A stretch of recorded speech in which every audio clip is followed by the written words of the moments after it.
27-28 ব্যাচের বাচ্চা কাচ্চারা, তোমাদের জন্য আমি একটা গুড নিউজ নিব।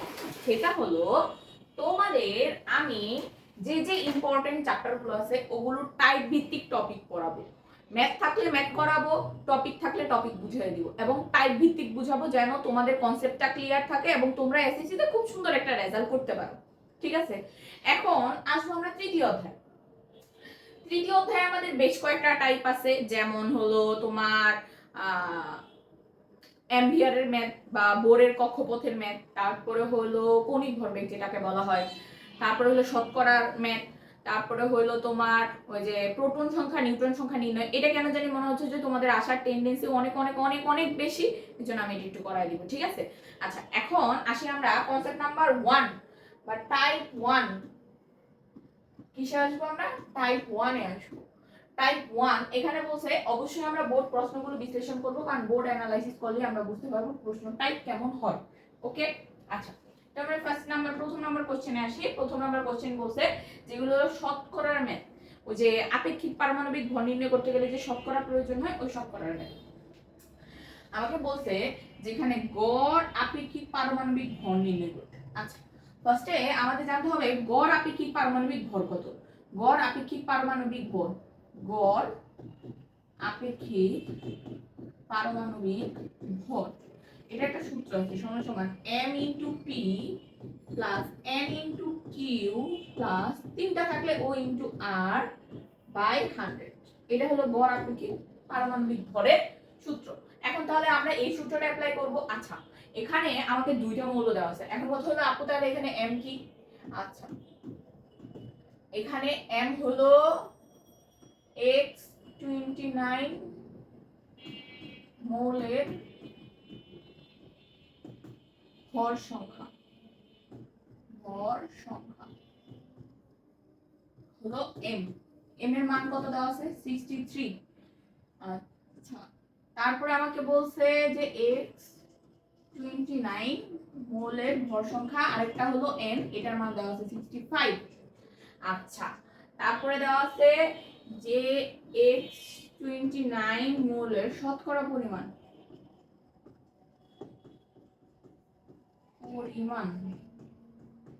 m এর জন্য হবে p, কত দেওয়া আছে? 75%। আবার x29 মোলের শতকরা পরিমাণ, এটা হলো n এর জন্য, n এর জন্য কত? q হবে, এটার মান দেওয়া আছে কত? 25%। বুঝতে পারছি? আচ্ছা তাহলে আমরা সূত্র লিখি। তাহলে আমরা বলতে পারি যে আমরা জানি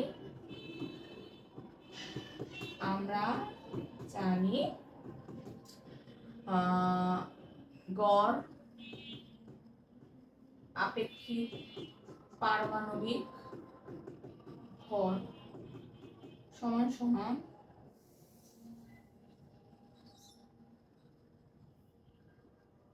m * p + n * q / 100।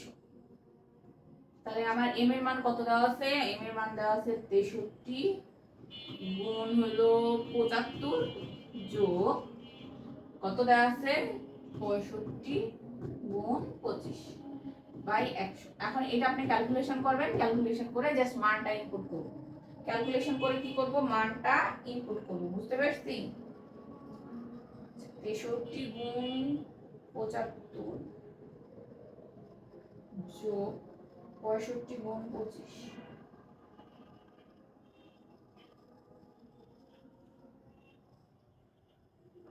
By 100। আচ্ছা আমাদের মান আসছে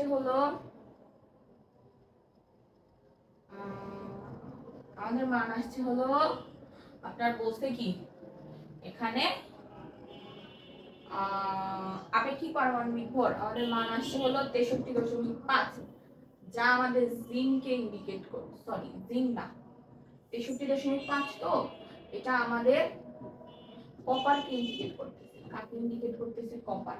অর্থাৎ মৌলটা কি হবে? মৌলটা হবে কপার। মৌলটা কি হবে? মৌলটা কপার হবে। বুঝতে পেরেছি?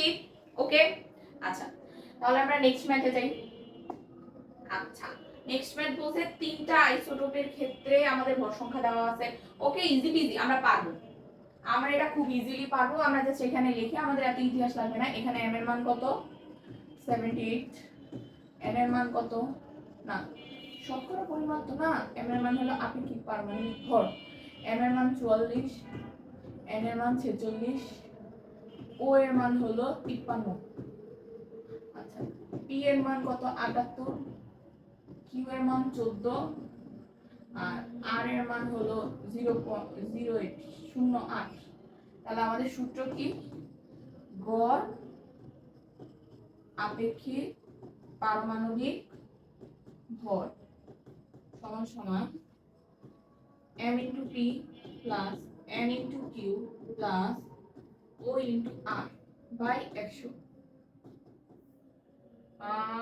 100 m এর মান হলো 44 ইন্টু মনে হয় 78 যোগ 46 ইন্টু 14 যোগ 53 ইন্টু 08। এখন আমাকে বলছে কি যে গড় আপেক্ষিক পারমাণবিক ভর নির্ণয় করতে। ওকে, আমরা করি গড় আপেক্ষিক পারমাণবিক ভর নির্ণয়। যে আমাদের 44 ইন্টু 78 যোগ 46 ইন্টু, এটা বোর্ড আসছে কুমিল্লা বোর্ডে 21, 14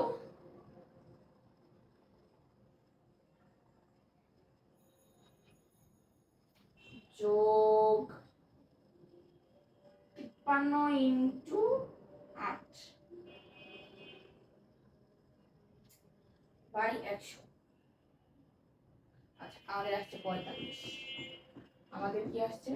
45। অর্থাৎ এখানে গড় আপেক্ষিক পারমাণবিক ভর হবে কত? 45। এখানে গড় আপেক্ষিক পারমাণবিক ভর হবে কত? 45। ওকে, আচ্ছা আমরা এরপরটাই আসি।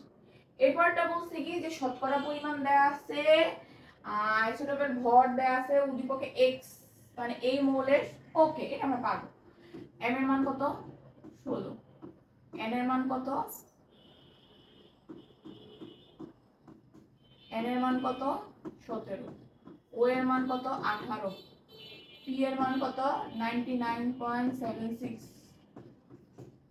q এর মান কত? 0.037%, আর এর মান কত? 0.203%। আচ্ছা, তাহলে আমাদের সূত্র কি? যে গড়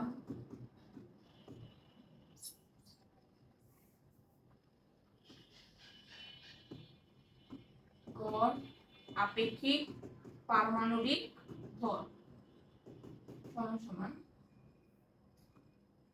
m into p plus n into q plus o into r by 100। 100 m এর মান কত?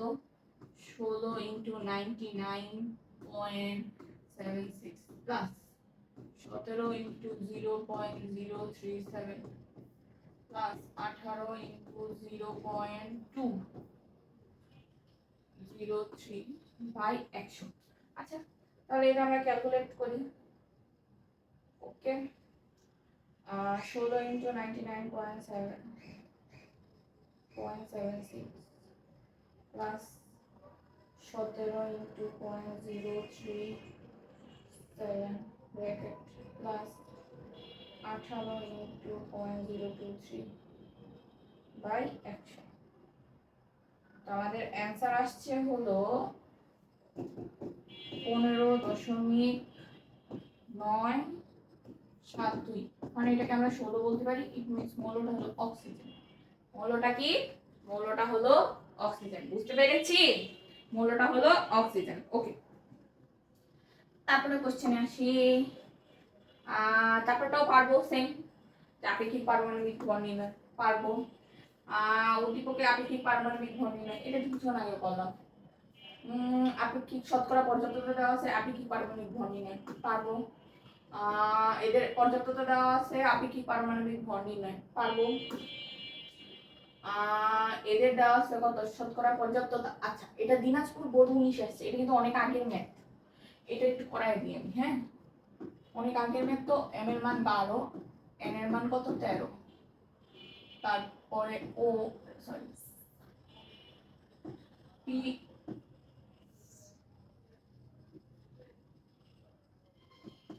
এর মান হলো 98.93,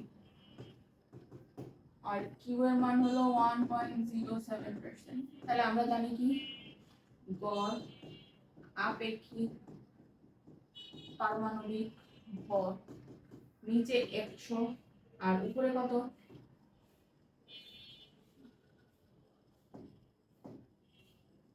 উপরে হলো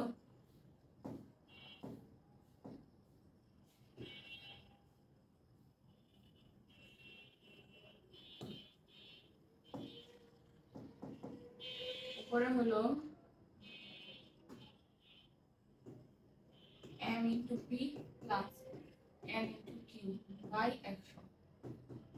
m এর মান কত, 12, 98.93%। এখানে পার্সেন্ট দেখানো এক্সাক্ট লাগে না,